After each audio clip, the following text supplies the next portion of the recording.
DA किस्त जारी न होने पर उठने लगे कर्मचारियों के विरोध के स्वर। महासंघ ने बजट सत्र में कर्मचारियों को डीए की किस्त जारी करने की उठाई मांग।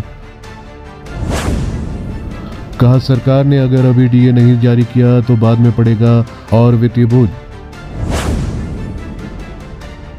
पेंशनर्स वेलफेयर एसोसिएशन भी बोला, भत्तों का भुगतान करने का प्रबंध करे सरकार।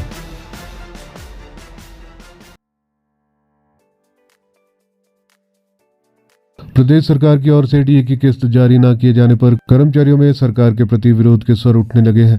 हिमाचल प्रदेश अराजपत्रित कर्मचारी सेवाएं महासंघ ने प्रदेश सरकार से बजट सत्र में कर्मचारियों के लंबित महंगाई भत्ते को जारी करने की मांग की है।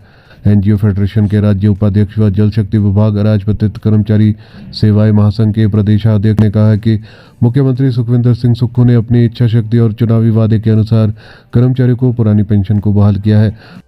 उन्होंने कहा कि इसके लिए महासंघ व समस्त कर्मचारी वर्ग उनका सदैव आभारी है और रहेगा, लेकिन वर्तमान में कर्मचारी वर्ग के भीतर महंगाई भत्ते की 3 किस्त न मिलने पर भीतर खाते रोष की सुगबुगाहट है।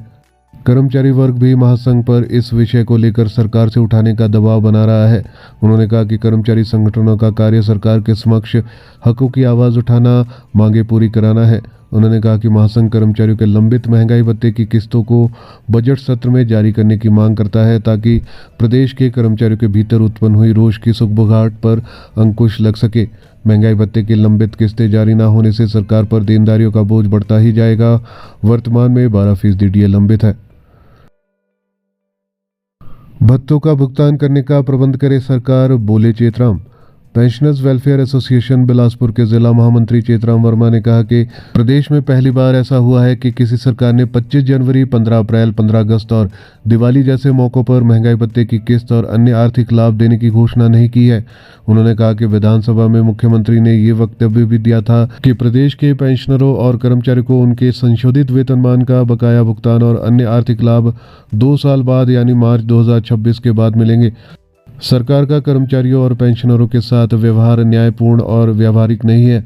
उन्होंने कहा कि मुख्य संसदीय सचिवों, बोर्डों के अध्यक्षों की फौज खड़ी करने से खर्चे बढ़ गए हैं। पेंशनरों और कर्मचारियों का भत्ता देने की बात आती है तो सरकार के खजाने खाली हो जाते हैं। उन्होंने प्रदेश सरकार से आग्रह किया है कि कर्मचारियों और पेंशनरों की 3 किस्तें 12% महंगाई भत्ते के साथ संशोधित वेतनमान के बकाये एरियर का भी भुगतान करने का प्रबंध किया जाए, अन्यथा सरकार को इस वर्ग का रोष झेलना होगा। उन्होंने एसोसिएशन पदाधिकारियों से भी अनुरोध किया है कि मुख्यमंत्री से बात करें, अन्यथा कोई एक्शन प्लान बनाकर पूरे प्रदेश में धरना प्रदर्शन के कार्यक्रम की शुरुआत की जाए।